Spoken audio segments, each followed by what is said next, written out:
I'm sorry, how does firing at a moving vehicle make you more safe? This doesn't even make sense, Really? Piers. Again, she's barely moving. If you shoot someone, as we saw with that car, if you shoot someone driving No, I think the point I'm making, Tim, they're going to lean forward and press on the gas. Yeah, It but makes Tim, it more dangerous. Maybe they won't, but this is standard policy. The point I'm making is we don't know what was in anyone's minds. We are seeing a masterclass in media manipulation get completely dismantled live on air. Conservative talking heads are twisting themselves into absolute pretzels, trying to justify the tragic shooting of Renee Good by federal agents, painting a routine interaction as some kind of life or death threat. They want you to ignore what your own eyes are telling you and blindly buy into their narrative that a driver slowly turning her wheel was somehow executing a deadly attack. But watching people like Tim Miller and Geraldo Rivera step up and shred these bad faith excuses in real-time shows just how fragile their whole spin really is. Before we dive into the full story, comment where you're watching from, and don't forget to like and subscribe so you don't miss the next one. People are scared when they're acting in lawful self-defense is offensive. Basically, every way that Tim characterized that was just unbelievably uncharitable to the police officer who clearly shot in self-defense. He was directly in front of the vehicle when Miss Good hit the accelerator. Now, maybe she was going to continue turning, but maybe she wasn't. He was 2 feet in front of it. And that woman had just defied a lawful order to be detained. I mean, we have to understand, before this happened, and that's not, again, not to say that she deserved to be shot. This execution thing is so frivolous because it's not about her being given punishment for her actions. It's about her creating the scenario in which another person felt a reasonable fear of deadly injury. Well, she committed multiple felonies in this context. Parking her car in the middle of the road, obstructing a law enforcement investigation, and then finally aggravated assault with a deadly weapon. A car is not a trivial thing. And I mean, you think about police stops all over the country. The primary danger is people fleeing in their vehicles with which are 2 tons of metal coming at them. It's also not just self-defense; it's defense of others as well. There's a person hanging onto the side of the car right there who could easily be dragged along. All right, but Will, you and I had an exchange on X about whether this constitutes domestic terrorism. I think that's such a ridiculous phrase to use about what we've all witnessed with our own eyes here. She's not a domestic terrorist. She wasn't trying to commit an act of terrorism against this ICE officer. Now, I happen to think that what may be a key part of this is that it emerged that 6 months earlier, the same ICE officer had been dragged by a car in a similar situation, hundreds of yards, and had suffered injuries and probably a lot of trauma, right? We don't know how much trauma, but how much was that playing on his mind when he's there? He's ignored his training, which is that ICE officers should not be standing in front of a car in that situation, nor should they fire at a moving vehicle. That's what they're trained not to do. That last part is certainly incorrect. When you are allowed to fire at a moving vehicle in self-defense or in defense, your life is in danger, right? Now the question. So the question is. That's not. I'm sorry. How does firing at a moving vehicle make you more safe? This doesn't even make sense, Piers. Again, she's barely moving. If you shoot someone, as we saw with that car, if you shoot someone driving, I think the point I'm making, Tim, they're going to lean forward and press on the gas. Yeah, but it makes Tim, it more dangerous. Let me bring they won't, but this is standard policy. Of the car. The point I'm making is we don't know what was in anyone's minds.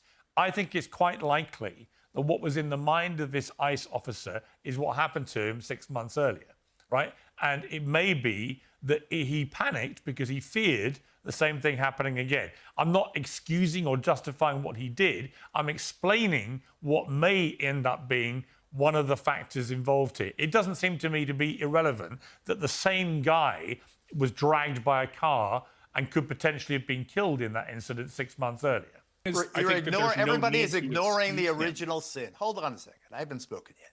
Everybody is ignoring the original sin, which was to use a brigade-sized deployment of paramilitary forces to presumably or reportedly or the pretense was to go after the worst of the criminal aliens. Did that happen? Absolutely not. What happened instead?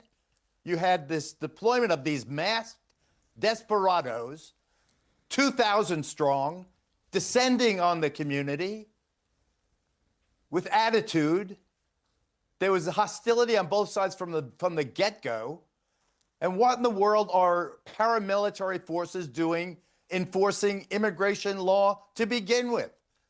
This was a bait and switch. This was using the specter of immigration. I'm surprised they didn't bring in transgender aliens. This was absolutely a fraud. This was a catastrophic failure. What did they get for all this, aside from the dead Renee Good, the dead woman? What did they get? They say they arrested 500 or detained 500 undocumented immigrants so far in this operation in Minneapolis, in the Twin Cities. 500. How many of the 500 were the worst of the worst? Is it not a fact that 70% of the American people oppose the way this deployment has gone down?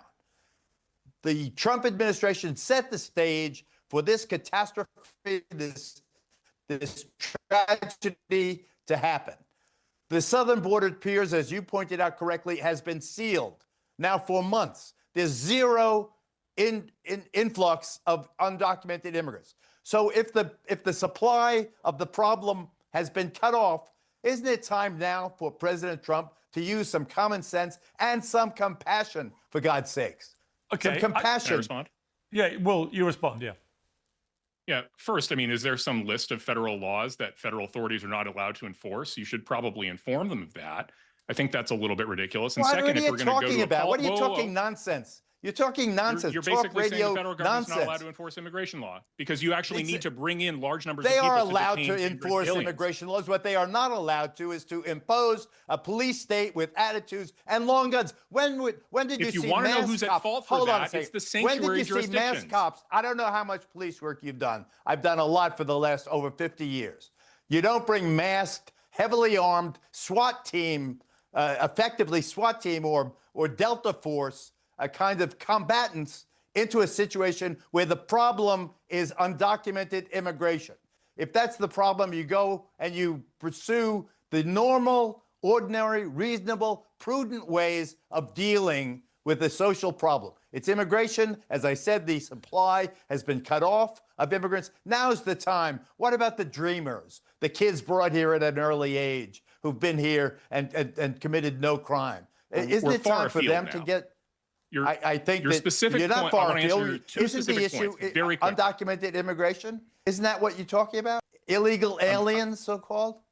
Isn't you that say what they we're can't talking be about? masked? They're masked because the radical left and Antifa... Cops are never masked. State troopers are never masked. If you're mad about the Marshals policy question, can I just make this point? If you're mad about the policy problem, which is the fact that the administration needs to send in militarized forces that are ready for responses, that's because Minnesota has sanctuary state policies and doesn't cooperate with detaining criminal aliens. In other states, they don't need to send in BORTAC to detain people. What's the rush? Because they did it here in New Orleans, Will. Safely at the courthouse. It's the Minnesota state authorities that are responsible for creating dangerous situations like the one that happened in Minneapolis. Okay, but look, Geraldo, we can obviously, none of this is irrelevant, but in terms of the actual incident itself, what do you feel about what happened there?